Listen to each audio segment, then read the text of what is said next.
we all ready? We're All ready. right, welcome to the discussion session of Tuesday, April 25th. Sorry, we're a little late. Let's start with the regular adjourned meeting agenda. Manager McGill, please. Thank you, Mr. President. Tonight we have a public hearing on the pollutant reduction plan, ERP, total maximum daily load, TMDL for the Sawmill Run watershed. Previously approved plan from 2017 does not account for the recently constructed stream restoration project on Cornwood Drive. So we are going to resubmit to get credit for that project. We also have the consideration of the commencement of pension benefits for two retired employees.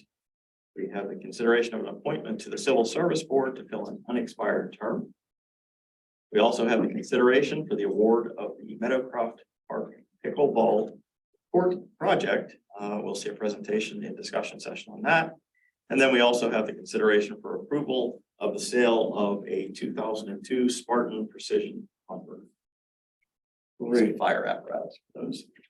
Thank you. All right, next pickleball court bid and recommendation. So anybody's here to guess the whole story. Nick, can you allow me to share the screen? Yeah, if you connect, you can share the screen. I sent you a link already. Okay. I'm into the meeting. Where do I share it? Down at the bottom on the toolbar, there should be a share screen button.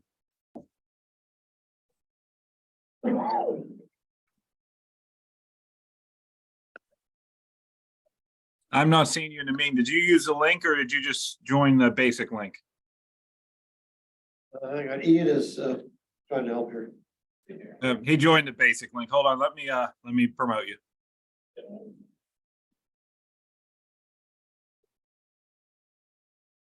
All right, Ian, we'll live with- first one, The North America. Yep. Got it. Okay. Ah, I'll get up and start. Okay, start the meeting.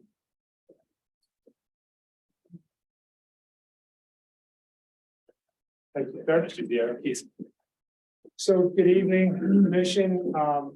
I have with me tonight, John Malays, project manager from our office. John's helped out on some things in my 11 before, but this is the first project that he bid. And I told him it'd be good if he came and explained the project to the commission. Of course, it's on your agenda to consider tonight. I know project's been a long time coming. And so we're excited to get it off the ground. And I'm going to turn it over to John. Good evening, Commission. As Dan said, I'm John Malais, Project Manager at Gateway Engineers. And this is North Meadowcroft Pickleball. So first, I just want to go over the overview of the project, background improvements that we've had. Previously, the proposed project, our recommendations, and then the contractor information, just to, vet them out. In 2019, there were some ADA improvements. We had a retaining wall, sidewalk leading down into the existing tennis courts. And this was actually one of the only areas where we can get community development block grant money. So this was actually done through a grant through Shaycog. And in 2020, it was actually a revamp of the existing tennis courts, new court surfacing, new tennis nets, new fencing as well. And they were actually, the court itself had to be redone because of construction issues with the asphalt. So that was done later in 2020 or 2021, I believe. Yeah, it took us a little while this was a COVID job. The paving didn't turn out very well. We asked the contractor to redo the pavement, which he did. So it was a drainage issue. It really wasn't the quality of the pavement. When you pave tennis courts, they're so flat. You have to achieve drainage with the way you lay your paving. So he didn't do that correctly the first time. So we went back, made him take it all, cut it all back out again and redo it. So now we have the basis put on the pickleball courts, which is a good fence around the perimeter, brand new fence. We have good paving as a base. We have lighting in for the courts. So it's kind of, everything is set the stage for the next piece. It's always about the drainage. That's right. And this is, I see the basketball court there. This Yeah, was that- phase 2 of 3 phases, right? For the- Well, we haven't We haven't funded the haven't done the basketball. basketball piece. So court. phase 3 of the ADA work has not yet been funded, but it's in the capital plan. yeah, we still have the basketball court to do. Uh, So 2023, this is the proposed project here. This is the conversion of 2 tennis courts into 6 pickleball courts.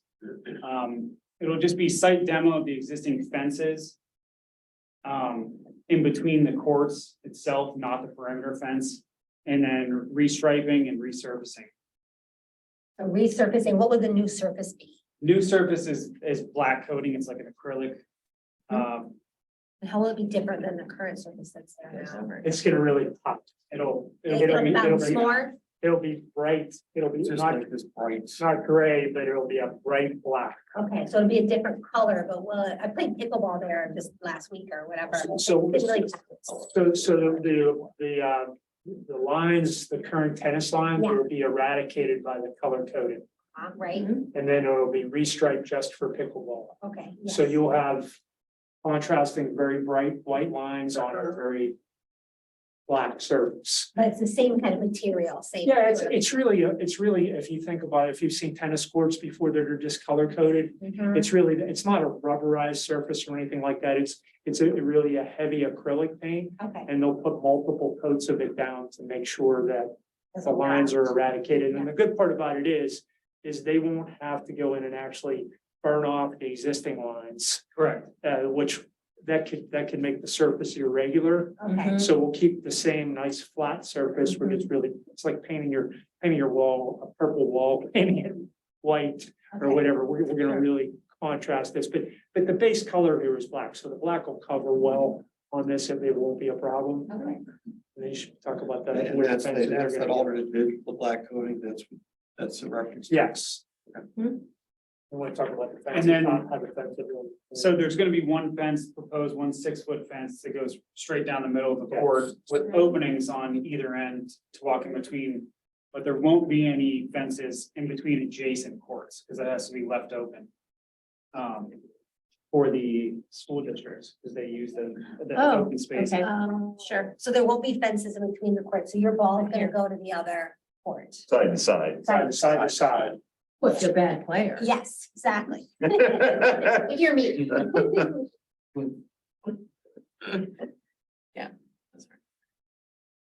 So Okay. this is just a picture of the court minus the adjacent court fences. And it'll be black with white striping. So we'll have this one center that coming up Yeah. and one center fence is what, 4 feet high? 6. 6 feet. This is a 6-foot fence that separates the 3 and the 3. We won't have anything between the courts like these ones show, again, because the school district uses this as a recreation area. And again, this gives you an idea that, I mean, this is a total contrast, these courts in the color. But this will pop up, be a bright black, and then the lights, the white lines will show up on there. So the entire surface is gonna be that black acrylic, Correct. everything, court, non-court, Correct. okay. And then it's just lines painted on Lines right, yeah. it. So you won't have this like the play space isn't delineated in terms of color like this is here. Correct. Okay, got it. And that's more so to, that you can use it for other purposes too, you know what I mean? That like it'll be easier for them to play other games on it, Yeah, that kind of stuff. it is a school. Yes. space. Yeah.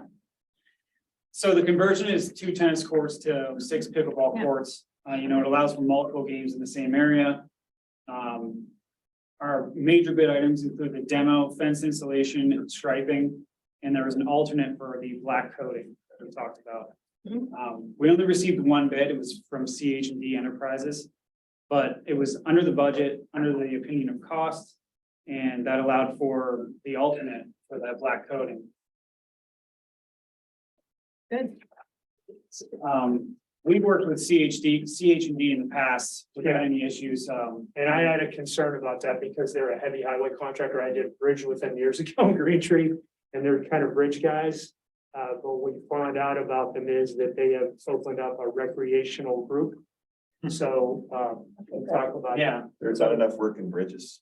There's not enough work in bridges. Here's the work, but no one wants to pay for it. We only fund. One just fell down. I think given you know, like contractors are pretty smart, like, given the level of competition on a bridge project, there's Sure. 20 guys that bid on a bridge, they were the only ones with the bid on this. Yeah. Not smart enough to look at the Right. public record saying the opinion of cost was $15,000 higher than their bid. Yeah, I mean, and we've only started bidding this work too, and just coming out of COVID, you don't know what the numbers are gonna really be. So it's just a kind of a correction maybe. But John, you did call their references. I did call their references. They've done basketball courts, tennis courts, and pickleball courts in McCandless, Robinson, and Cranberry. And each of the references had nothing bad to say about them at all. Good. Two of them were ongoing projects. They're only 30 to 40% complete, but working with them and the work that they've done, they have nothing. So. We like to hear. That's it. Is that a So the question? commission knows David Dunellen did an excellent job communicating with the school district, Rick Marciniak and Jeff Kaiser, to make sure that they're aware of the plan and that they're okay with the plan. The only thing they asked for is that we wait to start until after school is out, which is not a Gonna problem. happen anyway, yeah. Find out if they were the company that did the one on Armstrong Park. You know where that is? We had the high view. Armstrong Park. Yeah, it's, where's that there? Baldwin, yeah. Baldwin. Baldwin. Is that Whitehall or down at Spalding? Right. They did that one, tell them it has to become better than that. one. Yeah, they weren't working at Baldwin, Oh. right? No, he gave me those 3 or 4 Yeah. that he did. Yeah, McCandless is actually my client, so we checked with them and they were happy with Oh, it. good. It's like in the middle of the grass, it's uneven. Oh, wow. Yeah. Okay. What is the light situation there? Lights. So there's a correction that still needs to be made on the light aiming. Okay, And we are on the contractor to do that. He's agreed to do it under his maintenance bond. No big deal. He just had to wait till it got dry enough to get in there. So we got to coordinate getting him in there, get that done before this work starts. okay. So that's on the. And then are they on a timer? Like they'll turn off at a certain time or are they just on? all the time? I can't remember. I believe they are a time. Yeah, they I wanted to say 10 o'clock, but I was. 10 o'clock, okay. We've adjusted them recently. Yeah, I bet people are gonna wanna play in the summer, Oh, for sure. late, I mean, late. Yes. For sure. That park, I think, closes at 10 Okay, Yeah, that's why I thought. it was- Okay. by ordinance. yeah, So see how that It's was. kind of buried in a neighborhood. I was gonna say, there are apartment buildings right across from it. Yes, there are. Duplexes across the street. Definitely dense housing area. Mhm. Well, this is very exciting. Right, any other questions from commission on this? Right, great, thank you very much. Well, one very more exciting. question. Those people are gonna ask me, residents are gonna ask me, when can they play? When will it be done? Yes. I know you don't know, but that rough time, rough time, they wanna play now. They can't start till after school. Yeah, so we're not gonna start till I June-ish. think we gave them 3, 4 weeks. Okay, Yeah, so this so the- summer, Yeah, it'll this be in summer. July, late July, early How if I August. say August, Yeah, early they're not taking August? down the existing perimeter fence or anything. It's all inside the court. Exactly, so maybe early August, we're targeting early August. Cool. Tell them to go to the pool in the Not holding meantime. you to it, but you know. Well, I Thank mean, if we award the contract tonight, we'll have them time to order all their materials and have them ready to go. So they're ready to start, we'll start. Great. Okay? Okay. Very good. Thank you. Thank you. Fabulous. All right, next on the list, golf course lease, Oh, yeah. Bill Weiss and Nathan Allen. I really just wanted to put this in front of the commission. You'll see an agenda item at the next meeting, Okay, but I wanted to give you a little bit of background, some of the conversations we've had. And I'll let David explain the process that we did. Okay, so every 5 years, we lease golf, roughly every 5, it's been that way for the last couple. We lease 34 carts for the golf course. The lease on the current fleet expired last month, so we started to plan for this back in May of last year, where we did an RFP, got bids. The hope was that we would have a perfect transition from current lease to new lease. Club Car was the low bidder at 31,173. And we've been working with them since, trying to nail down a delivery date and lease documents. We, as I said, we hope to have a perfect transition, but there were some supply chain issues, and Club Car was, struggling to give us a precise delivery date. The current anticipated delivery date is probably late June. So in the meantime, we're extending the lease on the current carts to get us through that transition. We don't want there to be any interruption in service, cart service for golfers. That's a very, very important part of the operation. Dave, I'm sorry, what did you say the price was? You mentioned it in the bid. It'll be 31,173 per year and 24 cents if you want to, Per year for 5 years. per 5 years. Okay, and this is just baked into the budget, because we didn't see this. It is It's exactly what we budgeted because we got that RFP done last year. Yeah. Yearly prices under our approval, but 5 years. It's all under the revenues. Right. Right. Sure. right. So in the meantime, Bill has stepped in and is helping make sure that the lease documents are going to be what we need. So I will turn Okay, that thanks. over to Bill. If they, as of this morning, it looks like they're good. Oh, good. There's a few legal issues. The one that held it up though was, I think they wanted us to sign the lease before they would give us a date on delivery. There you go. Bill in his quiet, stern way. That was more David and Keith. Okay, good. But like I said, there's other provisions that we needed in there so that it's not debt. I mean, because again, it's subject to annual appropriation, which avoids 5-year debt pact, and it also makes it so that it really is under the bid. We do ask that the commission approve it because the likelihood is it'll be 150,000. Over 5 years. All right, 5 years. Yeah. Mhm. Dave, any issues? I mean, as you mentioned, it's gonna be a little later than we thought as far as new carts arriving, the old one's still on lease. Any liability issues, Well, cart mean, fleet? and one of the reasons we lease is because 5 years is about, the sweet spot for the longevity of the carts. And you're gonna start running into repair issues and things like that. So the carts aren't as good as they were 5 years ago. But they're adequate. We think they'll get us through. In the meantime, we do, but the new fleet, by the way, comes with a service agreement. That is no longer with the existing fleet. So we'll pay for service on an as needed basis. We'll wait till, we have 3 or 4 carts down and so we don't incur multiple trip charges. We'll have them come out and we'll service whatever needs service. So I know we had a few that needed some maintenance. Colin was setting that up. I don't know if they've been out yet or not. But, it's mainly cosmetic things, you have seats that are torn or windshields that are cracked. But when it gets more serious, like the parking brake's not setting properly or something, or won't start, those are issues that we need them to come out and take Especially care of. on our So goals. they can get up the hill from number 4 green. Yeah, I mean, well, and you always have to take care of issues like tires and brakes and things like that, but we had a few down and we'll get them repaired. They'll get us. Are they through. gas? They're gas, yes. When are we transitioning to electric? Well, we have that sort of on our radar. I mean, there's gonna be some infrastructure that you need to Yeah, incorporate when that. are you gonna budget for the charging stations? Well, and I also don't know if the golf cart industry is there yet, but it's something that we're looking into, Oh, we're okay. interested in. I'm shocked if they're not, because those are, I mean, there's so many electric vehicles of that size. Well, we also know that recently there was a club where all their electric vehicles were down, they were having problems, so.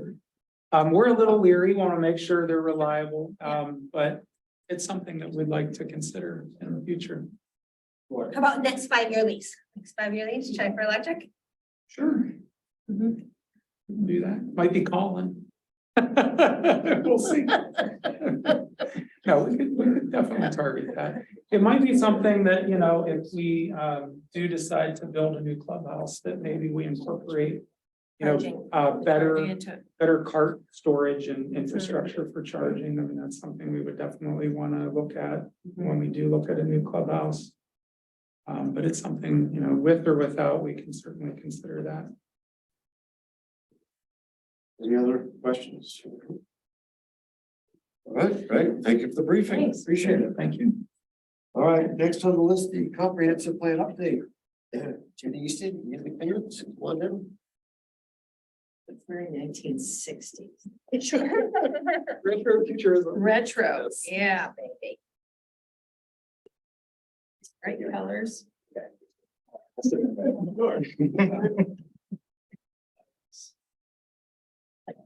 guy who made all the boards. Yes. Only question. You introduced yourself. Yeah. We speed read the How are slide. you, Jim? Good to see you. Really good. Yeah, thanks. Good evening, Commissioners. It's nice to see you all again. We're grateful for your time and excited to re-engage you as we learn more about the plan's key issues. Thanks for And- coming. Yeah. And at this point, we're testing ideas that may develop into plan recommendations. So if you'll indulge me, I would like to use most of our time at this session to hear from you and seek your direction on initiatives and ideas to further develop for the plan. We are at a point in the planning process when it's time to decide where to focus our efforts. So we're refining our understanding of what values and priorities are important to people who live here.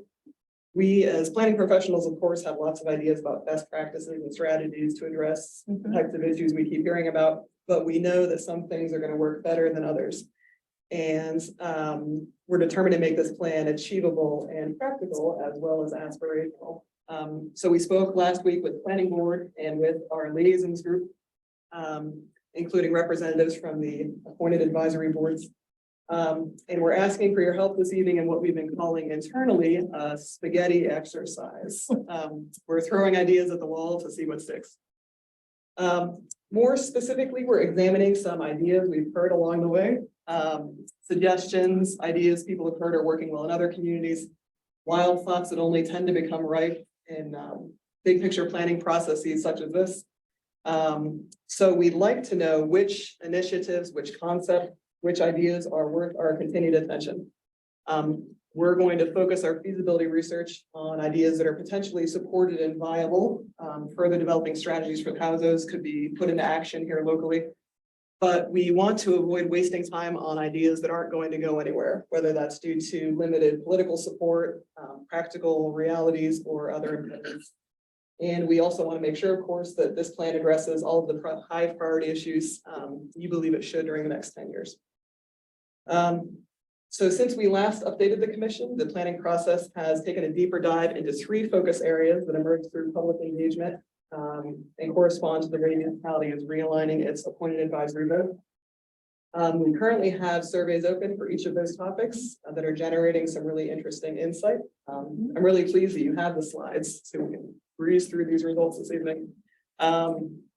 So we'll take a look tonight at each of those topics, briefly cover some preliminary findings from the topic surveys, and ask you how you'd like to see the plan address each. I'm going to introduce our guest also. We have a special Yes. guest. Oh, I apologize. Well, first of all, I should introduce Jim Paschik, our first founding partner. Oh. And Zachary Phelps is here from Mount Lebanon High School. He's interested in urban planning. Zachary. This is planning at its most fun, so we need to be here. this That's evening. right. Come for the fun stuff. Yeah. Yeah, cool. So here are our 3 areas of primary focus. As I mentioned, we have the surveys open through the end of this week through Sunday on ascendlebo.com. We're ramping up efforts this week to make sure everybody hears about the surveys and has the chance to participate. The highlights you see in tonight's presentation are from data we pulled last Thursday. Responses do keep flowing in, especially because we keep boosting the signal, so these numbers will continue to rise. Once the surveys close, we'll run a highly detailed analysis. We have a really rich data set we're excited to dig into. So to break the time we have with you into 3 segments, I'll frame up the spaghetti idea talk for each of these topics, just by throwing a few potential ones out there to give you a sense of the types of things we're looking at and talking about. And then I'll ask you to hold that thought. We'll spend just a few minutes reviewing highlights on that topic from the relevant topic survey. That is for context. The results are super interesting, and I anticipate that you'll have questions and comments as we go along. But I would ask that everybody hold the questions and comments for discussion. We'll take 10 or 15 minutes on each topic to share and discuss ideas for projects, initiatives, or ideas you want to see reflected in the plan. Can I ask a question? So you're Yeah, of asking for course. questions kind of in the area where you ask for questions. Hold questions until you say question time. Yes, and that's, Okay, of thank course, if there's a burning question that we should address along the way, feel free to jump in. But I want to make sure we give each topic a little bit of time. And I've asked Jim to be our clock watcher, so he may jump in to help keep things moving. to talk. Yeah. So to start with community engagement, just to kind of prime some spaghetti ideas here as we work through the survey findings. We're talking about initiatives, policies, projects that the plan might further develop, or things you do or do not want to see surface as comprehensive plan recommendations. So those could be sensible, stepwise action steps that advance things that are already happening. Or they could be things the municipality hasn't yet considered or implemented, but should. We are throwing it all at the wall at this point. We then refine what we learn is important. So we asked people right out of the gate, which of a long list of Mount Lebanon community events they have attended during the last year. Can I jump in for a Of quick course. second? Some of the questions on the community engagement survey specifically, including this one, were developed in partnership with the Community Relations Board. We had 2 folks from the CRB that were involved both in the DEI initiative and are now on the CRB. And we worked with staff liaison, actually commission liaison, Answar Wilson, staff liaison, Robin Vitek, and Laura Paisley from the Public Information Office. Jenny and I met with that group to discuss kind of what information the CRB was interested in as far as how to sort of measure community engagement. And this question specifically, and a few others in the survey specifically came out of those conversations of how the CRB was interested in measuring how welcoming we are and how engaged people are in the community. So as you can see, the Uptown Farmers Market is very popular, with more than 2/3 of people who took the survey having been there during the last year. School performances are also very popular, involving half of those who responded, followed by neighborhood block parties and school athletic events. People are mostly driving their cars to the events, though it's worth noting that over 2/3 have walked to at least one of those, hopefully the neighborhood block party at least. Nobody seems to take the bus. I think that may have been literally 0 people. We don't have any buses. Hey, comment, the Halloween trunk or treat, that wasn't typical. Usually we have the Halloween parade and we probably have stats on how many hundreds of people come to that. We had a booth there. That photo is from the Halloween Uh-huh. event and it was That's pretty packed. very well attended. Okay. We asked what kept people from attending the events they didn't attend, seeking to learn whether those barriers involved things the municipality could control or couldn't. These are pretty much the reasons I would think you'd expect people not to attend events. The third of people who said they hadn't heard about the event suggests there might be some room to target event communications. Though we planners know as well as anybody that notifying everybody in the community of any given thing can be an impossible challenge. So as Ian mentioned, we asked about community perception and personal experiences at the suggestion of members of the CRB. So here are a few of those questions. Overall, those who took the survey tended to agree that this is a welcoming community to all. We asked a set of classification questions at the end of each of these surveys to help us understand how the responses might differ for groups within the community. So here we took a real quick look at race and ethnicity responses. We noticed first that non-white groups represent a very small portion of total responses. Not a total surprise, the community is 89% white, but non-white residents are underrepresented in the survey results. Those who did take this survey were split as to whether the community is welcoming. We also asked whether the community might be welcoming to residents, but not to outsiders. respondents tended to disagree with this prospect. As you can see there, more would disagree or strongly disagree than agree or strongly agree. Many fell right in the middle there. We asked kind of generally, I would like to see Mount Lebanon become more diverse. The most popular response was neither agree nor disagree. It's 50%, 6% agreeing or strongly agreeing. Here are some indicators of social infrastructure. Most people live in a neighborhood with a block party and they know it. 9 in 10 people who responded to the survey have a library card. Almost everyone goes on neighborhood walks, which is pretty amazing. We Survey bias there. Yes. So the people who people tend to ask if respond to they vote. surveys are probably the type who tend to go on neighborhood walks and engage in. Right, right. Nonetheless, an impressive result. We also had an open-ended question here about community engagement and received a lot of responses relating to things that we heard about in the previous survey. So I don't think that this would be a surprise to anybody, but these are some of the issues that were mentioned. The only one I don't, Parking uptown. yeah. Mhm. The only one I- What is it? I get back up. Yeah. What is traffic enforcement mean from your Speeding. responses? Yes. Just primarily. speeding. People are going too fast. Okay, thank you. So it's speeding, running stop signs. Running red lights. And are these open-ended responses under community engagement? People were talking about the tree canopy. We asked specifically, do you have any other comments on community engagement in Mount Lebanon? And it's so weird. So Well, it's on people's minds. when there's Yeah, hey, a I'm there, conflict, but people will tell yeah. you what's on their mind.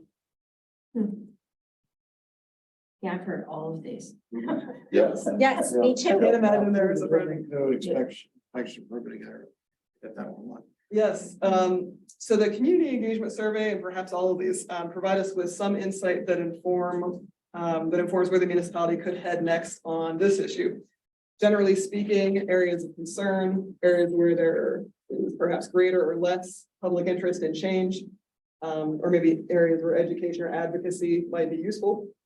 Community engagement of the 3 issues we're discussing tonight is probably the least tangible. We're talking Right. less about Sure. buildings and roadways, more about communication and connections between people.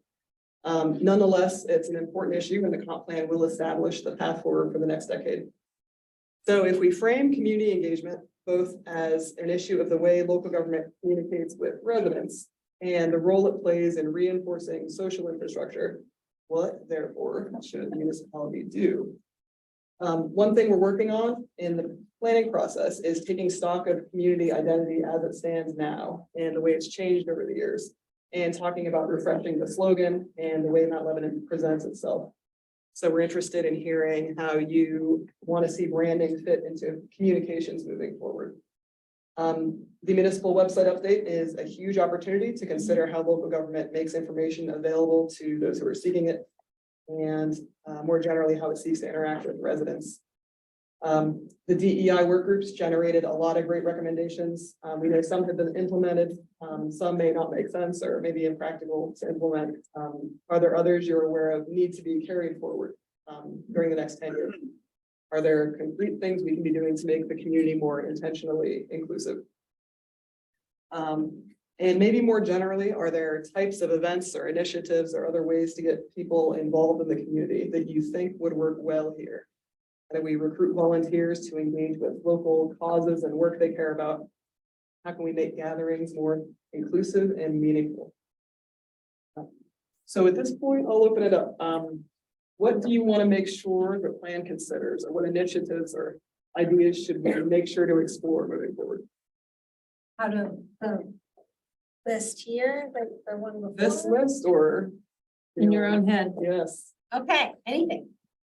I will also add, you all will probably remember, but Jenny was here for the commission retreat and took many, many notes. Sure. So we will Yeah. kind of incorporate the final report Right. from that commission retreat that was done as part of our background for the comp plan stuff too. So we'll have that thinking incorporated as well. So one thing Some of this, I'm sorry. I was just gonna say, one of the things I've noticed about community identity is that there is a perhaps generational gap. I hear from people my age so often that, it's just fine the way it is. I don't know why we're doing this DEI stuff. And then I hear from people who've moved in the community, I really would like more diversity. So my stock answer is, if you want your house to sell well, I'm gonna keep going DEI. But I think we do have to still focus on that. I was wondering, like, looking at the list, like, you know, Mr. Smarter Wilson said, like, here, like, upgrade park and recreation facilities, well, main park playground, we've already earmarked money for a study, so I kind of feel like there's a little bit of a check mark there. What's gonna come out of that? Same thing we talked about, sprucing up, you know, the rec center. You know, kind of thing. I know Edith's worked on, you know, it's a bit of a blue sky project. Is there gonna be a multi-regional rec center or not? But my point is, it's kind of already on the please explore list. Hopefully, the streetscape project be done soon. And, you know, and that's that. You know, so I guess it's part of the trying to balance between this list and what pivot that into actionable items. You know, yes, I would like to see, you know, the traffic enforcement. Yes, I'd like to see retake of our trees. Yes, I would see value for the cost of living here and so forth, but I don't know how to then take that and put that in the plan, other than it's good to have that statement there. Yeah, like on that, I see these things besides the uptown, I'm just gonna ignore that completely. I see these as areas the community's telling us that they want us to spend more money on.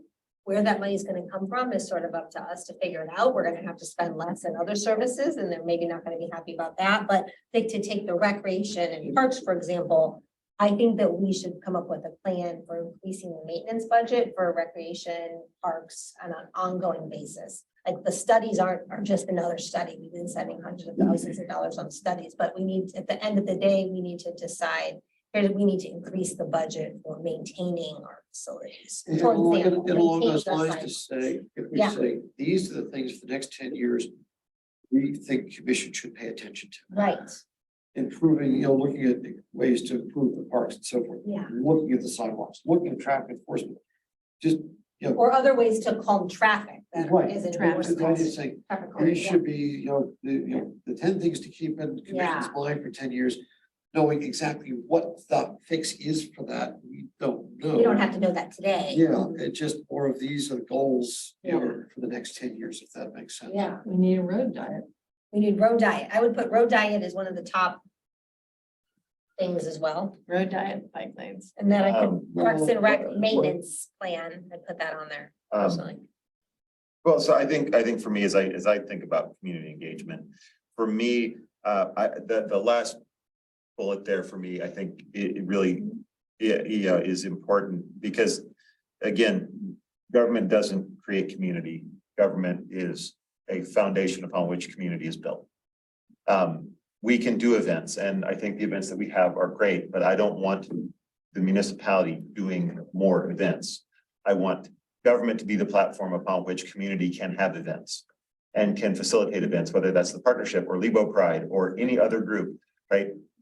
I believe the municipality needs to be thoughtful about how do we become more effective at facilitating events and being the platform for delivery where the community can be more effective.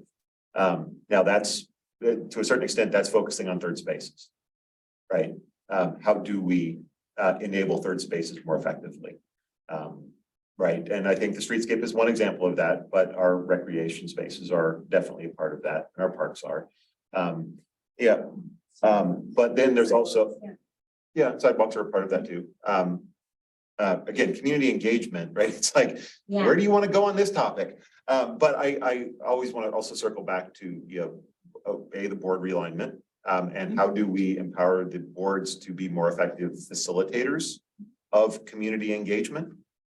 Structurally, not picking a specific topic, but structurally, what is the process through which they are a facilitator of community dialogue? And how do we think about micro-targeting and improving our communications framework directly to residents? We are all talking about trees right now because residents are upset about trees. How do we facilitate those micro-targeted communications more efficiently, given technology has changed so much? And it is mature now. How do we think over the next decade of building out that infrastructure to be more effective at micro-targeting on particular topics as opposed to broad blasts or letters, right? There's different ways to do it now, but it's gonna take time to get there. So that is a potentially a 10-year journey. But that's back to say the goal to say improve targeting of communications to residents, not knowing what tools are available in year 2 versus year 10. But we want to get there. You know, I mean, the street road diet is really almost under the sustainability. Yeah, resiliency. resiliency. But to the point of saying it back to where the 10 things, that, you know, are 10 commandments, if you will, one of which is that communications piece, one of which is the parks piece, one of it, that's at least how I see this, to say this is a roadmap or a guide or whatever for people who are here after we're not here. So yeah, so communication, which is website, but what else is that? Well, I think Andrew just said, but improving. Yeah, the micro-targeting structure. Yeah. And then how that happens, I mean, the new website, great, that'll help a lot, but who knows, 5 years from now, we're all wearing chips on our. That's my target. There won't be one person not wearing a chip in. But I think Commissioner Wilson made an excellent point. We are a community in transition, Right. probably more so now than any other Absolutely. point in our history, right?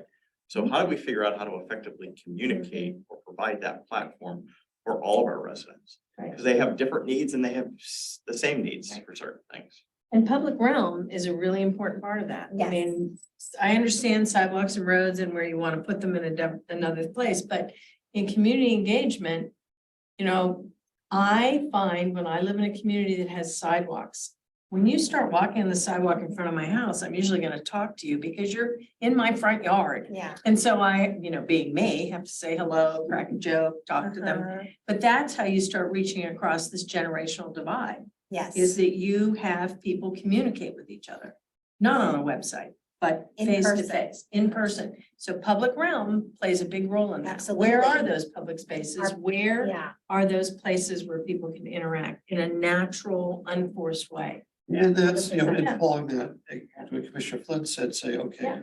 more of these events, so we'll not to communicate, Right. block party, first Friday, Mhm. walking on a sidewalk. Mhm. It's a pickup softball game, whatever the Right, thing happens to be, and I think we should say we want to encourage this, but I don't think we can think of every possible scenario No, sure. that's gonna happen, Yeah. so it just adds back to.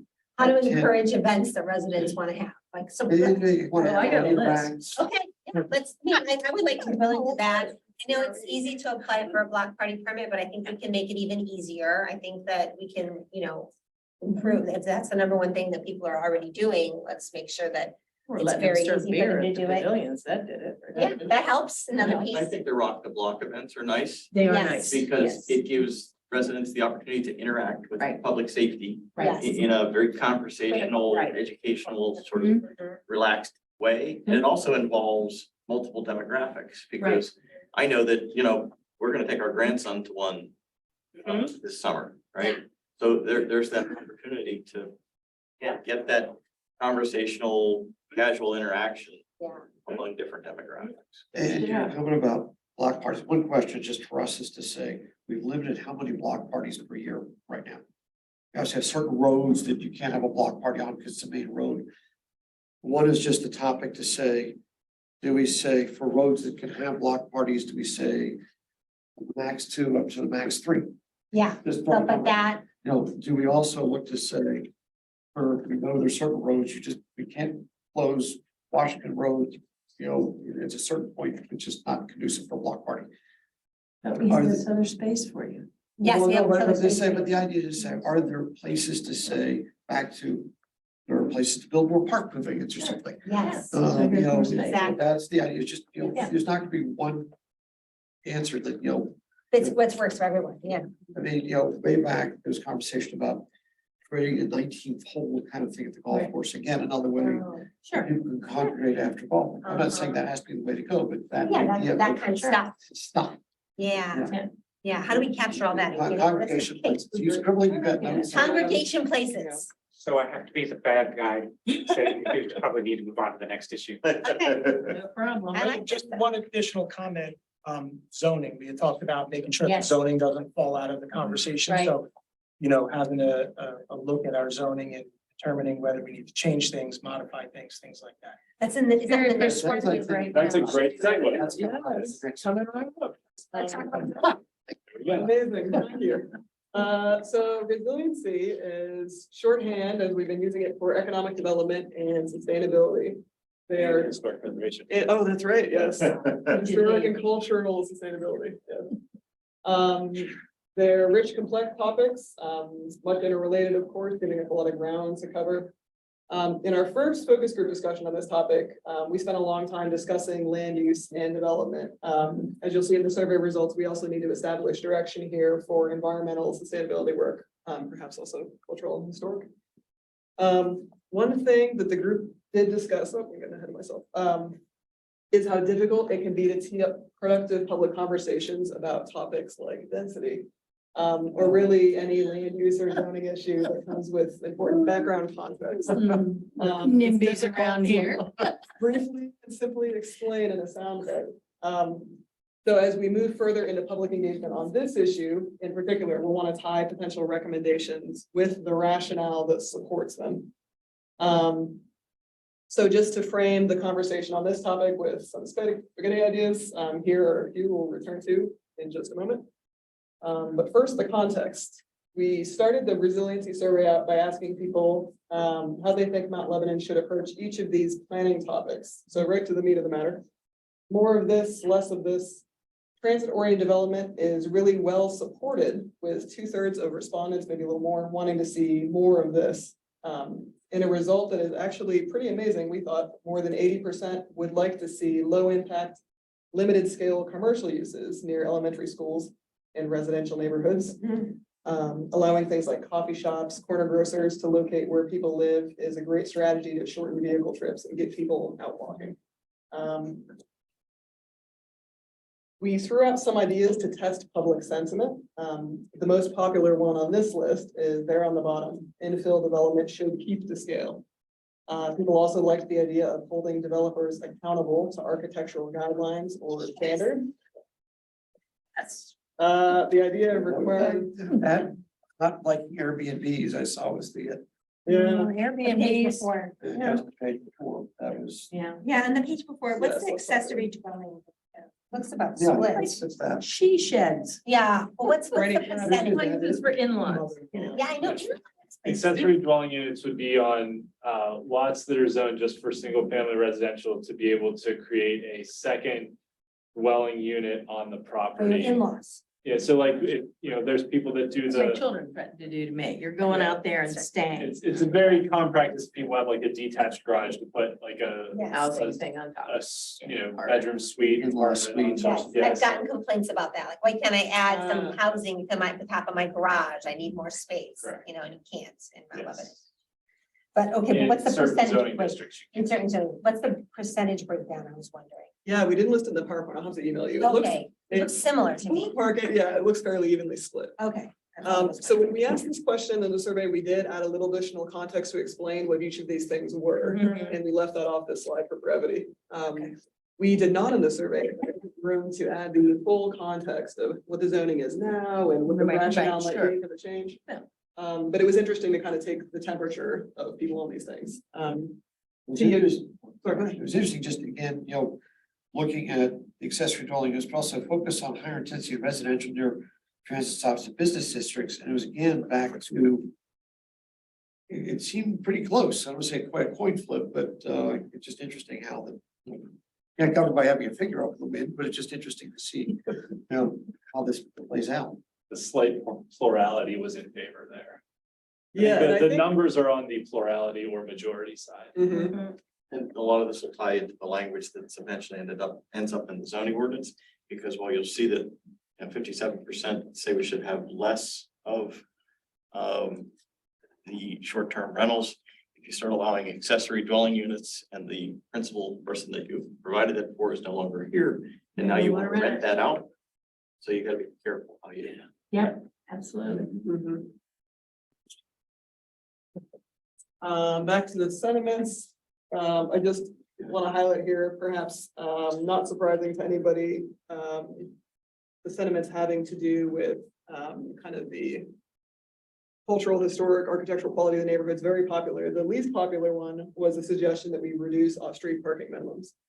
So that's perhaps a topic that might require some more public discourse. Yes.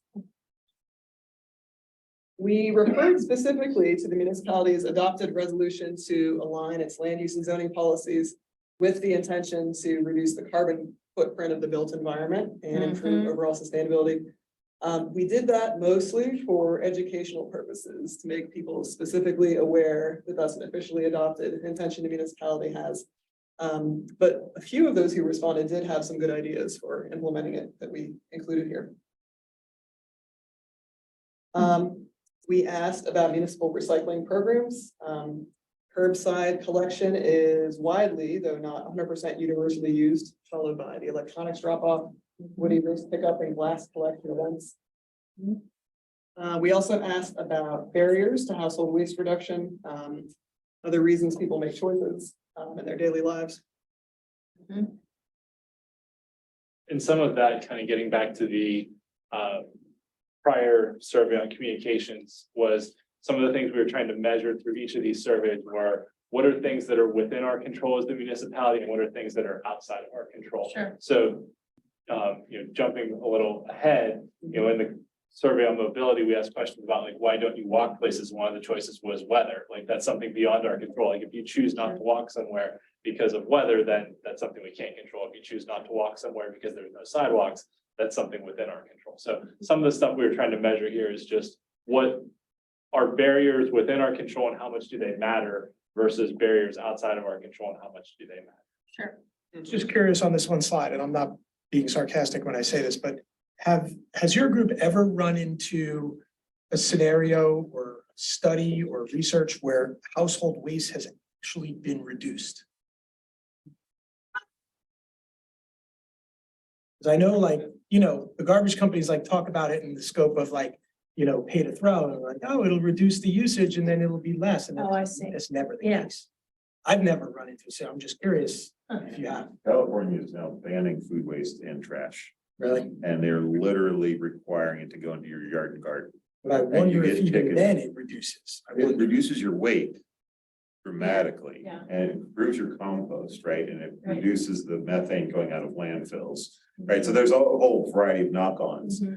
Even if you're not getting 100% quality. So I think it's a question of scale. And again, if we just said here in Mount Lebanon by ourselves, it would be really complicated. But if you regionalize it, then it becomes a culture shift, which is, Yeah, well, something is different. Pennsylvania has the second largest amount of waste going to a landfill in the whole country. Yeah. When I That's moved here, I was interesting. shocked, so I had to research it. So Yeah. we generate more waste than Ohio does right next door Well, yeah, in just West that. Virginia, somehow. Well, not just that, we. No, lease- per person, Yeah, per that's it. person, we are the worst, second worst in the country. But also our landfills, we take the trash from Jersey and New York. And then we also take other people's trash, exactly. Come on, bring it. Much cheaper. Don't get me started on trash. So it's absolutely a behavior change. It's absolutely a behavior change. But that's, something like, if we could encourage people to, let's say, mulching. Well, how do you make the behavior change? Listen, I feed my groundhog. Right, the incentive. Yeah, how do you just don't pick it up. Just curious. Yeah, like all of a sudden you stop throwing away those couches when you have to pay $100 each time to get them picked up. Cause that's the new thing. I never saw free curbside pickup until I moved here. You have to find a place, you have to donate it, drive it somewhere, or, pay someone to haul it away. So you just Now- keep the stinky couch. Yeah, you just keep your couch. That's gonna cost me $100. free cycle becomes a thing. Recycle. Yeah, I'm sure. We've got that. 100%. And that's a huge Very, part of our waste. very active. Yeah. Well, it'll be 100% active if you have Trust to me, pay it $100. ramps up. That's why also on some of these questions, we asked like the lack of knowledgeability question, right? Because like with household waste reduction or with, I think the next question is on like stormwater management with rain barrels and things like that. Like if the number one answer was why you don't do it is lack of knowledge, then okay, that's something within our control. We can Right, put sure. articles in the magazine about like how to install rain Right. barrels or how to compost at home or things like Right. that. If it's lack of time, that's something we can't control, is Right. what people do with their personal Sure. time. and Unless how you much make it time more they have expensive. But Lack then of they make a incentive, choice. it's not on this list. So in terms of incentive, right, so I don't know when you're gonna get to this, so it's just on my mind, so I'll throw it out there. So we talk about zoning and whether we need to update, change zoning, right? And then conversation centers around density, right? So like, how do we account for that? How do we plan for it, even incentivize it in certain areas as opposed to others, right? And I think of Uptown, right? So what's the height limit Uptown? 80-something feet? 98 feet, but it doesn't go above 20. It's like, why?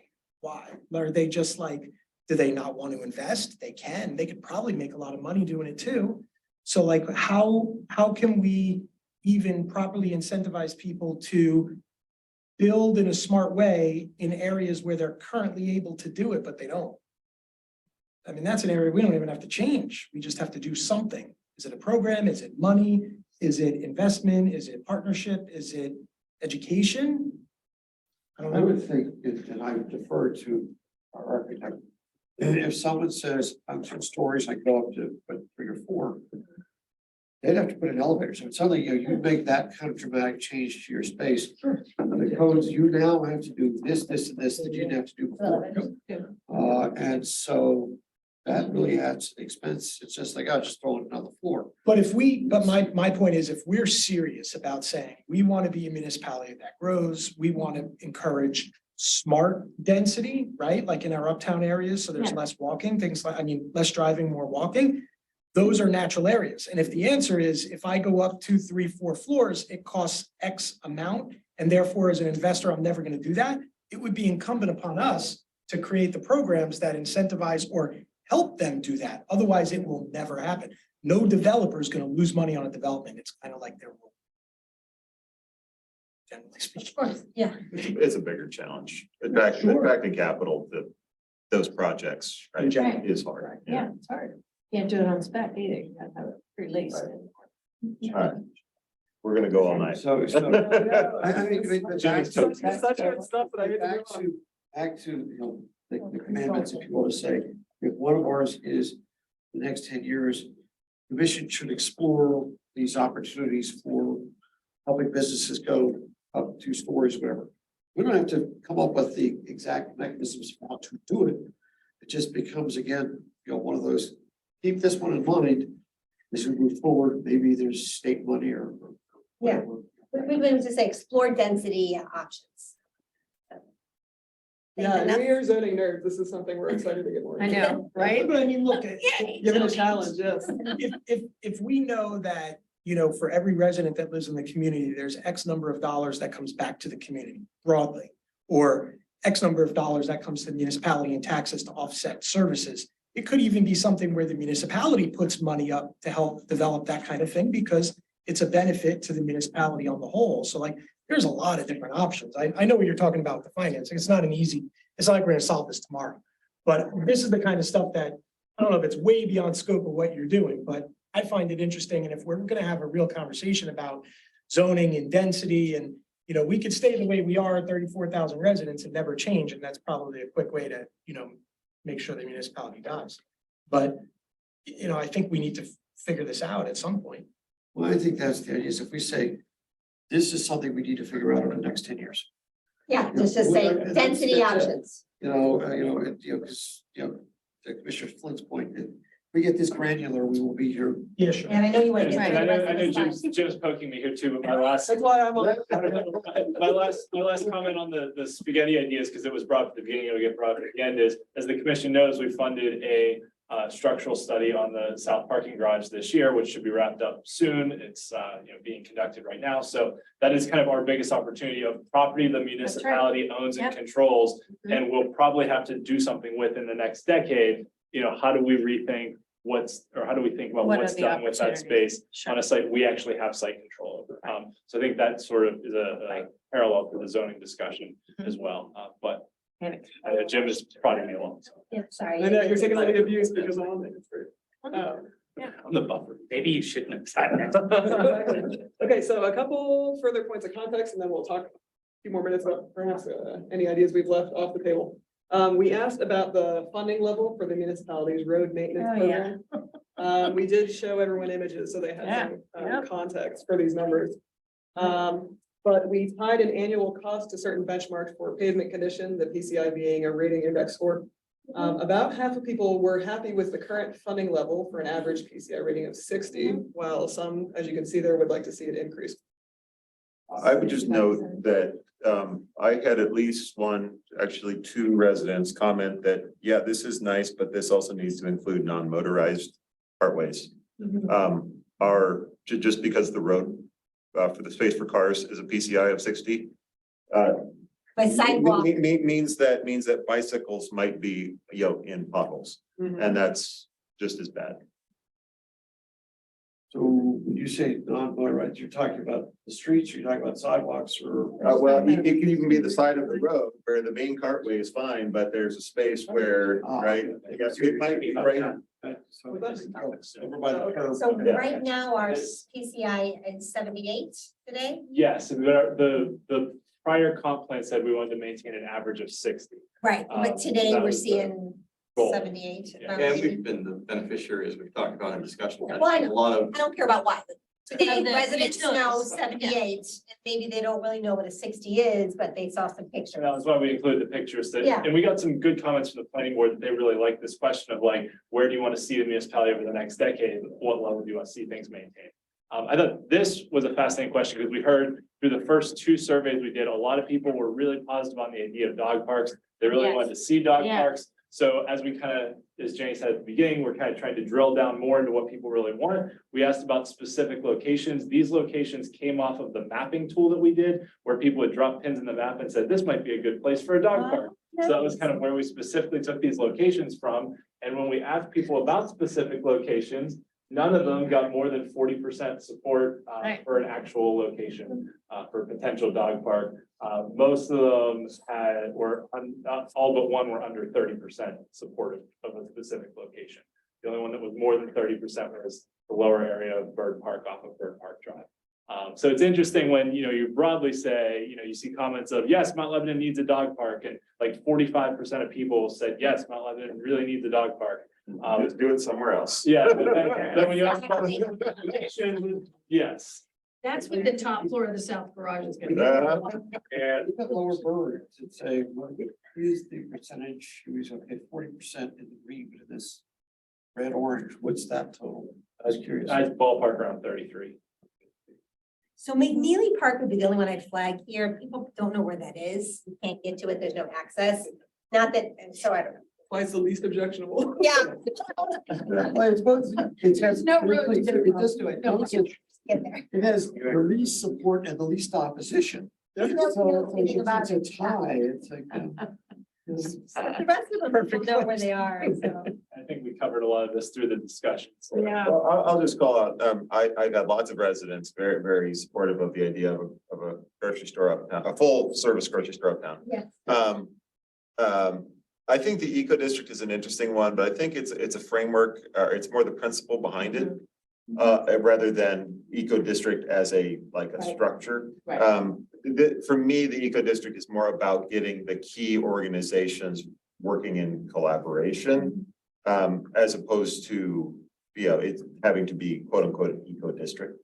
So those are the two things that I wanted to. Back to what we were saying earlier about, for say, public versus private. We talk about private, about on the list of saying, how can we look at people making their stuff taller, more dense, whatever. But for the public, certainly it seems like that future mix for South Garage and key sites, that would seem to fit the other piece that Lee was talking about, the public piece of how can we affect density, grocery store, whatever, with the property or properties that we can control. So at least that again should be on our to-do list, at least on, I think the next 10 years commissions to do is to explore this and stuff. I know they'll make it nicer verbiage, but stuff to do. Yeah, we'll also do some follow-up public engagement about that site specifically and what people might like to see happen there. And I'd flag the microgrid. I think that power outages are just becoming more and more popular. And once residents start, I saw that a lot of residents are already experiencing power outages, but they're generally for 1 to 2 hours. And a 36-hour power outage in the middle of December, a year and a half ago. That's not good. That's not good. With microgrid, I saw that, like, what, Microgrid, go. Microgrid, basically think of it as a small segment of, connected to a broader grid. But it can function as a fully self-sufficient kind of microcosm. Energy source. Yeah, so you have solar, you have wind or whatever that generates power. You have battery banks that back it up. So conceptually, if the whole grid goes down, the microgrid can continue to function. Not It limited to can, electricity. you can think of a microgrid on a single residence perspective. You can think of a microgrid on a neighborhood perspective. You could think of it at a kind of like a municipal level. So it can function at different levels. It's how you put it together. The key pieces are you have a grid that is separate and it kind of a functional unit collectively. It has power generation and it has power storage. so this would be like over and above Duquesne Light or, No, you essentially have to work with With it them. in life to set this up. oh, It's really, honestly, when you get to that question, and then we can get into the weeds here, but essentially it's a question of, are you doing this in front of the meter or behind the meter? Right? If you're doing it in front of the meter, Duquesne Light has to be involved, right? Because they are involved in it because they're billing behind the grid. If it's the other way, right, they don't really care, right? It's behind the meter, they don't care because you're doing everything behind the scenes. So that's a Duquesne Light discussion. I've actually started those discussions with them. how, I realize, we can take it off. The Pittsburgh Airport is on a microgrid Yeah. now. Yeah. Right, they have their own grid, Right, power. right? That's But about. like here we have, as it's rules we put in for some bills and stuff like that. Would this be making that more robust? I mean, I'm not quite sure. It would add to something, a microgrid, if we were to go down that path. Hospitals do them. Okay. Yeah, typically the challenge of the microgrid is if you have multiple people who are sitting at the table with their own bill, right? And they have to all agree that this is something we want to do, as opposed to a university who says, we're going to do a microgrid because it's all their bill, Right. right? So Our hospital it's, says we want to do microgrid. exactly, Okay. right. So the third topic is mobility and access. Yeah, so the survey results on this topic continue a really obvious thing. People care deeply about walkability in this community. And almost universally support continued investment in making the network safer, more Nice. convenient, more accessible, more comfortable. Our survey for this topic is really meaty because it uses a lot of branch decision logic. So while any one person taking the survey probably spent no more than 10 or 15 minutes on it, it's set up kind of as a choose your own adventure. So we'll end up with this tremendous amount of data on destinations and routes that is going to be really useful in continued analysis on this really important topic. So we asked about the transportation mode most people commonly use, fully expecting the most popular to be one's own car, and it is. We asked about vehicle access and use. We were also curious about what it would take for people to own fewer vehicles, but the answer seems kind of evident based on some of the other results. Because the pedestrian improvements were incredibly well supported in all of our last surveys, we asked people to prioritize among types of investments in the pedestrian network. Here we see that the most popular type is building sidewalks where they're missing along busy streets. So more specifics on the branch logic part, we asked about the 5 destinations within the community that each person visits most. And then for each of those 5, we asked some follow-up questions. If a person indicates driving alone to a common destination, we probe to ask why, walking, biking, or transit doesn't make sense. We also asked later in the survey which neighborhood people live in, which gives this data set another dimension of insight. So just as an example, we'll use the Uptown as an example. That's the most popular among the destinations people visit within the community.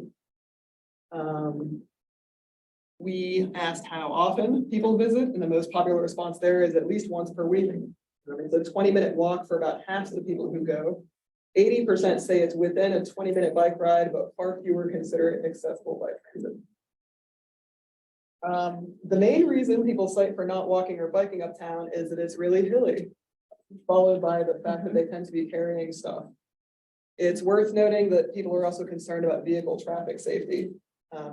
The relative convenience of driving is also a reason people don't walk or bike.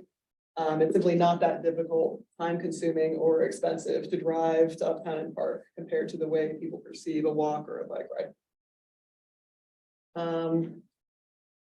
As Ian mentioned, or maybe as I was rambling on about earlier, we do have these classification questions.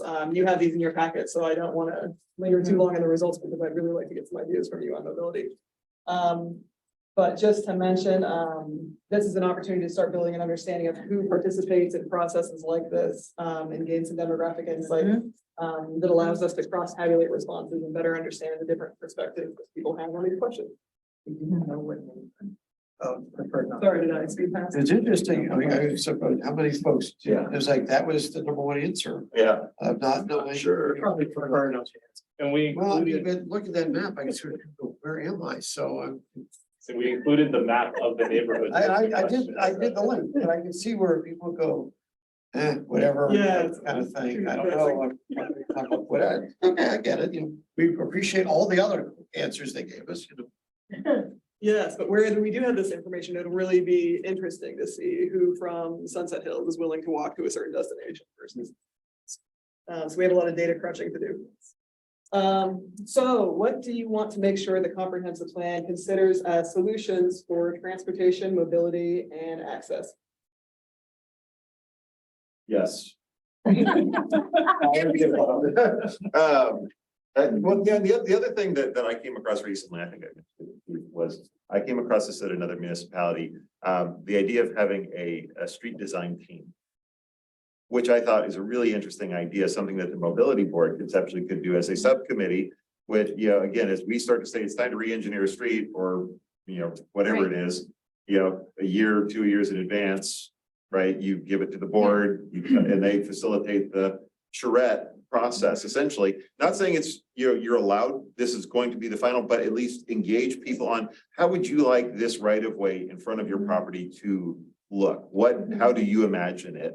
And honestly, I think most importantly, it gives people the opportunity to understand what is possible. Right, sidewalks and straight lane is what we all assume naturally. We don't think of Boner or or some of these other concepts because we just haven't been exposed to them. So if people can be exposed to ideas, we might find that residents say, "Ooh, that would be really cool." And we as a community, like the Arden folks, go, "Wow, that would be really awesome." So again, which for me goes back to how do we act as platform? Right, knowing that ultimately it is municipal properties, municipality's responsibility, that the traffic engineer has to bless everything. But how do you facilitate a process within which community can engage and participate in understanding mobility and how they want, to engage in the traffic safety patterns? Because again, most times people say, I want a sidewalk and I want a speed bump. Why? Because that's what we know. Traffic. Yeah, so that's But it good. doesn't Street solve design traffic. team. Yeah. Yeah, street design team. I like it. What was an interesting perspective that was presented to the planning board was to think, wait a minute, we want people to come to Mount Lebanon, you know, like, we want them to stop here and shop here, and it's like, yeah, when people come up for the social security office or the eye doctor or whatever. So how much to say that balance between not having people zipping through, because we want them to stop and shop. And I thought that was a perspective that, you know, was different than just saying, we want people not to, you know, try to slow people down, whatever else, because we do have people come from Peters, you know, Upper St. Clair and so forth, and say, if they stop and get a cup of coffee, that's good for us. And so how do we affect that? Rather than saying, we'll get them all on these main roads, you know, as opposed to, no, we want them to stop in our business districts. And maybe that's Mr. Flint's point. The solution, let's say, for an Arden may be different than a solution for the business districts of where the cars are coming through. You know, just that's not one size answer. You know, because I think back to something Commissioner Wilson said earlier about giving people a chance to congregate on the quiet side streets, be it sidewalks or cul-de-sacs or little parklets or whatever else, as opposed to the main roads going, hey, if they stop and park in South Garage and buy a bunch of stuff here, that's good too. So trying to find that balance. So you're opposed to the idea of building a wall around Mount Lebanon? Yes, I I want to get clear on that, no walls, okay? Just fix the one. Yeah, yeah. But honestly, this list here, I think is a good one, right? It really is. So it Yeah. cross off. No. Yeah. I like it. Safe routes to school, I think is just so important. We have Yes. Yeah. kids walking there where there's no sidewalk. It's ridiculous. That was a big topic in our focus group. Okay. Oh, yeah. The safe routes as they are now are not safe. I just No, kind they're of a not. joke. I mean, they're Yeah. incredibly not. It's terrifying. Oh, my God. Yeah, Yeah, so I would it put is that as really- a high priority. But definitely the updating, and the updating safe routes to school is it, we get back to our things to do to say, that's every 5 years. That should just be on the to-do list. Yeah, But, it You know. doesn't state on here that we want to add sidewalks, and we are really Right. looking at adding sidewalks on yes. busy streets that are school collecting streets. I mean, that's just, we're already talking which streets. Yeah, I would say, yeah. And it you will would cost a fortune. improve so- the pedestrian experience, add sidewalks and crosswalks, prioritizing safe walks to Yes. school. Mhm. But not excluding people, not just school children. I think that's something that Jay and I kind of talked about in our conversations, that something that could be included in the final plan is potentially a, tiered list of, here's areas where there aren't sidewalks, and here's sort of the top tier of, For Yes, here's what we investment. think are the priorities. yeah, here's your top priorities, your next priorities, and based on, Yeah. Yeah. traffic on the street, how close they are to schools, how close they are to other places people access, whether they be Right. parks or Sure. places of worship or business districts or whatever. Yes. That was why a lot of these branch logic questions were important, to be like, okay, where are people going from, where are they going to, and Sure. how can we facilitate that better to try and build Yeah. that list? I would love that And like list. Commissioner Ray, you said, exploring those opportunities, I mean, for instance, down on Cedar Boulevard by the new parklet. It was one of those, oh yeah, let's just throw some wood chips down there and create a walking path. It was just kind of an afterthought, we were able to do it. We don't know if we're actually gonna use that path, but it seemed like the no-brainer to going. We're already there for a little bit more money, we can create a sidewalk or a walking path. That may eventually be part of a larger network. But it was a project we were working on, so okay, let's take care of that. So again, that's back to exploring those opportunities. I know we're running short on time, but I have one other question for you, kind of about this topic. But from our resiliency focus group, we kicked around the idea of creating a rendering or a vision of Washington that would incorporate kind of best case scenario for zoning and future development, maybe a bit more height and density, bit more activity, or maybe a local grocery that people would really like to see. If we did something like that, should we envision a reconfigured cartway for Washington that Absolutely. elevates pedestrian priority? Absolutely. Or are we facing yeah. headwinds that make that not a? I think it's Say fine. your cartway, but That's the road. Cartway is. I think I was like, If we don't start somewhere, then we'll never get there. Well, I mean, I don't know if that a rendering is gonna get us there, Yeah, but right. nevertheless, it is a start. Right. And you really, I mean, in your rendering, you also have to, Yeah. which you'll do anyway, because there's such a change in elevation. That's really a big part of the problem. When people say they don't take the T to Uptown, that's because they have to climb 6 stories to get up to Washington Road, so some of that. I have a great idea as to what we do there. Shooting It me would actually down. be easier for me to go to the Castle Shannon station and then get the train there Yeah, to the Limo station. yeah, But that's just because I'm a social. yeah. Yeah, we are in the final 10 minutes, so. Yeah. I would just add, I thought it was interesting, the survey you had up there about, you asked about the streets. I wonder if that survey changes if instead of giving them the budget, you give them their tax portion of that budget. I found that interesting when talking to residents about bricks Huh. in Sunset Hills, where when you make the conversation, do you want to keep the bricks? Yes, absolutely. Do you want to keep the bricks if it costs you $50 a year? Yes, absolutely. And then you get to like $200 a year and they're like, I don't That's like right. bricks so much anymore. So that would be kind of interesting. And then just a comment about, safe pedestrian routes. Like, I don't mind the lofty vision, but like, we're not having a conversation, and I would expect that nobody on your survey is gonna say, screw the kids, let's have, an unsafe route, right? So the question is not, do we want them? The question is, how do we pay for them? Where do we put them? Things like that. So, I think it's helpful if there's a nod to that in there about, what is the best place for them? Or knowing that we don't have sidewalks in 40% of this neighborhood and 50% of that neighborhood, which ones do we tackle first? Do we create a priority order based on proximity to schools or proximity to uptown? Or some of these other areas that were deemed more desirable in terms of walking routes? And then secondarily, I think the rendering is a great idea. But talking about connecting our uptown communities. So, is there a way that we think of or plan or take it out of the vision and put it into something practical? Like if we are going to try to connect uptown to the Beverly or uptown to the little small commercial area by Hitchhiker, how do we do that? And and more importantly, what the cost? Yeah. So I know we can't do all that in the comprehensive plan because then we get real granular, but a few things to think about, if not for the plan, for later on. Well, I think take what you said, just under the counter, explore this. Sure. Explore, the Things we'd like neighbor down the hill where you live, going Caliente, going. So how, is there a good way to get down there? Could that be improved? Whatever. Right. As long as it's on our, again, back to the to-do list. To say, explore that, see what benefits there are. Again, we're looking out 10 years, what opportunities are there? I mean, there may be something to Mr. Spargo Wilson's way of getting people up the steps, It's the old days, Can you make that rendering interactive? I mean, Oh, that would I be think it'd be very cool if we could say, we talk about density. I through. Wouldn't it be fun? I mean, think of like Yeah, exactly. dollars. This has been tremendously helpful.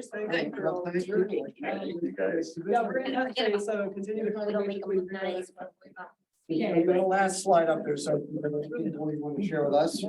It's in your package. Good. This is what's happening next. You'll see us around the community at a number of events. Yeah, we'll be at Earth Day this Sunday. All right, look at the commissioners are so excited they're having sidebars on the conversation. I know. No, come on in. We were just talking about, our other business districts, other than right here in Uptown, they all often get forgotten, but I'd like to make sure Yeah. that. 15-minute Castle's meetings. managed. Yeah, yes, we have several, we have so much opportunity. You communist. I want our local businesses to thrive. Not just Maybe that makes Beverly, them not just Washington. Cochrane, we have. All right, great. Like to highlight this is the second meeting in a row that. Okay, so thank you for the presentation. Thank you. Yeah. Thank you very much. Thank you. Just a couple minutes left for boards authority updates. If anybody has any. I do want to highlight that the state came in, saw the partnership, had a full tour of Uptown and everything that the partnership is doing. They're exceptionally impressed. They literally were saying that, they don't see boards like ours and all the amazing work they're doing. They're very supportive of everything that the community is doing. They specifically called out Eric Milliron for his skill and talent in managing through this. But they're very, very happy with the progress. That's great news. Good, good. Go ahead, you go ahead. We have, it was May 5th. It goes May 5th or May 4th. The Keenan Outreach Services, the gala is coming up. Tickets are available. I just can't remember if it's the Wednesday or the Thursday. The first week of The May. Thursday, So first I think Thursday, that's yeah. May 5th. But tickets are available. It's downtown. It's the Renaissance. yes, it's the Hotel. Renaissance, and please support Teen Outreach by buying a ticket to the annual gala. National Library Week, don't forget. Thank your librarians. Yes. It's also National Penguin Day. When you're a Pittsburgh Penguins fan, you get these sorts of things. There you go. The Environmental Sustainability Board and the Historic Preservation Board both met, and they have an influx of new members with lots of enthusiasm and expertise for both of those boards. So Environmental. Environmental Sustainability Board. It was Mr. Gullo from the high school. And so lots of ideas. The Environmental Sustainability Board is working on their work plan for the next 11 months as they exist in that entity. And they're still kind of working through that and what those priorities are.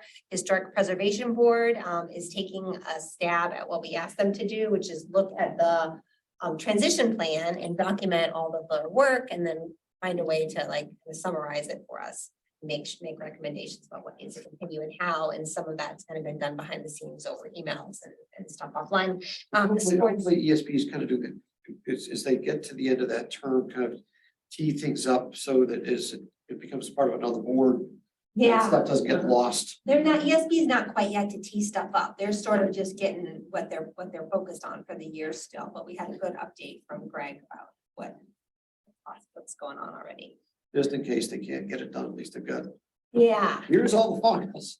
Yeah, exactly. And then Sports Advisory Board also met. And they've been working on a 2-year field allocation assessment. Lots of great findings, so much information. It's really difficult. They've been slicing and dicing it and trying to get it into some kind of a summary that also still makes sense because they just have so much granular information. I've asked them to come to commission if we have time this summer and give us at least some high level update of that piece. But their main finding is just going to be how to use our existing fields and resources better. How do we get more hours out of this field by putting lights on it, for example, or Should give that info to. drainage. They're You know what working I with the mean? schools. They've been dialed in with the schools for their numbers as No, well. I mean, like, give it to like Carnegie Mellon, I think, crunch numbers. Oh, yes, they definitely could use a person, a number cruncher. Yeah, because it'd be good to get something to us, just 2 years on the study, just to give us a little bit of an update on it. Yeah, I'm hoping they can come in this summer at least. Anything else? Anybody have? The school has chosen a new superintendent, so they'll make that announcement soon, and they're That's working. big news. It is, yeah. It's me, surprise.